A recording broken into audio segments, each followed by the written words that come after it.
A partir da promulgação da Constituição de 1988, a saúde passou a ser um direito de todos e dever do Estado. Entretanto, mesmo com essa garantia constitucional, os governos continuaram não aplicando os recursos necessários para que esse direito se tornasse realidade.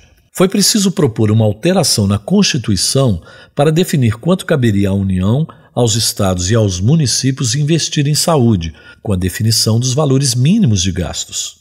A proposta de emenda constitucional número 29 de 2000 propôs que aos municípios caberia aplicar o mínimo de 15% da arrecadação dos impostos, aos estados 12%, e à União esse gasto não poderia ser inferior aos gastos em saúde do ano anterior, mais a variação do Produto Interno Bruto. Somente após 15 anos, com um forte movimento liderado por Minas Gerais, o Saúde Mais 10, que visava destinar 10% da receita corrente bruta da União para a saúde, finalmente foi promulgada a Emenda Constitucional 86 de 2015, que alterou o investimento mínimo da União para 15% da receita corrente líquida. Infelizmente, um valor inferior aos 10% da receita corrente bruta exigido pela sociedade. Para piorar, em 2016 foi apresentada e aprovada a Emenda Constitucional 95, que congelou os gastos públicos por 20 anos, inclusive os sociais e da saúde. Mas era também preciso que se definisse o que era gasto em saúde.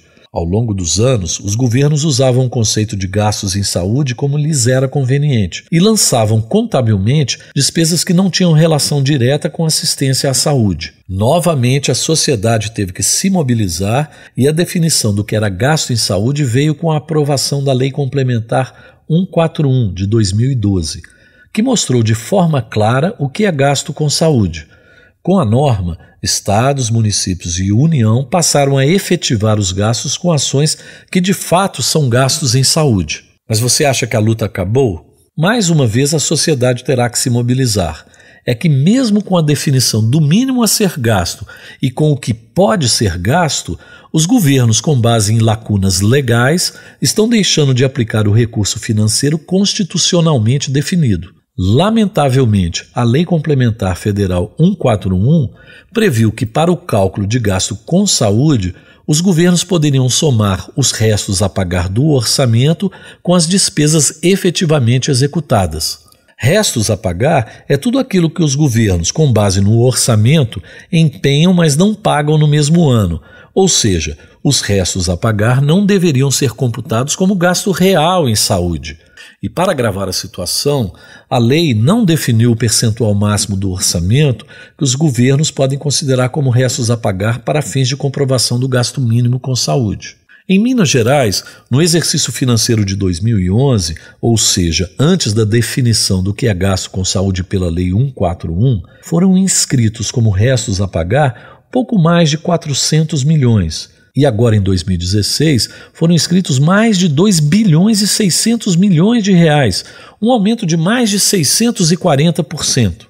O valor acumulado de restos a pagar até 2016 é superior a 4,3 bilhões de reais, quase igualando ao orçamento anual, que foi de 5,3 bilhões. Ou seja, o governo de Minas deve à sociedade praticamente um orçamento anual da saúde. Portanto, com esse artifício contábil, os governos vêm ano a ano gastando menos efetivamente em saúde. Cabe ao Parlamento Mineiro legislar na saúde de forma complementar à União. Por isso, propusemos um projeto de lei encampado pela Comissão de Saúde por todos os seus membros. Esse projeto de lei tem por objetivo limitar os restos a pagar a 15% do orçamento do exercício financeiro anual.